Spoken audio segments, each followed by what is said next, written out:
पुराने समय की एक कहानी है कि महोसर नाम का एक छोटा सा राज्य हुआ करता था।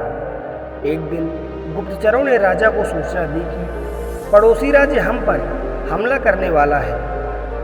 गुप्तचरों ने बताया कि खबर एकदम पक्की है, सिर्फ 3 दिनों के भीतर ही पड़ोसी राज्य अपनी विशाल सेना के साथ हम पर हमला कर देगा और उनकी बड़ी और विशाल सेना के आगे हमारा टिक पाना बेहद कठिन है। राजा बेहद चिंतित हो गया।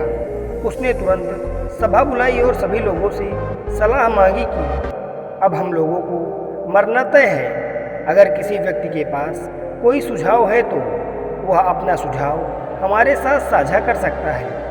राजा के चतुर मंत्री ने कहा, राजन, अब जब जान पर बन ही गई है तो इसका एकमात्र उपाय है कि हमें आज ही पड़ोसी राज्य पर हमला कर देना चाहिए।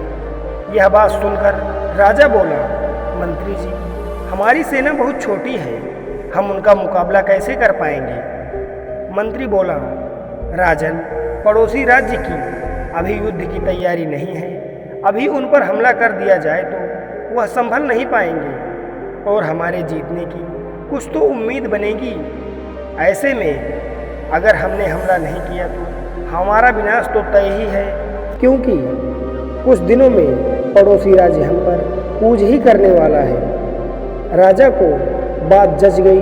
उसने तुरंत अपनी सेना को तैयार होने का आदेश दे दिया और राज्य के नागरिक भी सेना के साथ जुड़कर युद्ध करने चल दिए।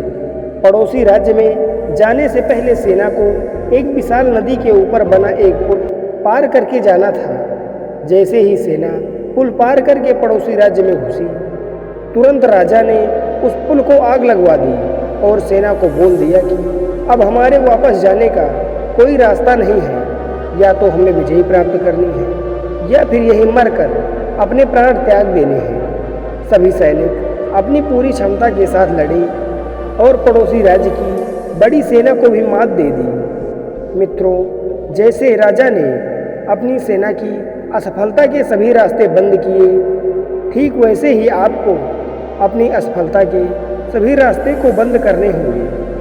आपने स्वयं महसूस किया होगा कि जब इंसान के सभी रास्ते बंद हो जाते हैं तभी वह सबसे ज़्यादा मेहनत करता है और सफलता हासिल करता है। अपनी सफलता के लिए खुद को झोंक दीजिए। अपनी असफलता के बारे में सोचना ही छोड़ दीजिए, क्योंकि आपके पास असफल होने का कोई ऑप्शन नहीं है। खुद को असफल होने का कोई ऑप्शन ही मत दो। डरो नहीं, कोई भी समस्या आपकी क्षमता से बड़ी नहीं होती। जुट जाइए, सफलता आपकी राह देख रही है।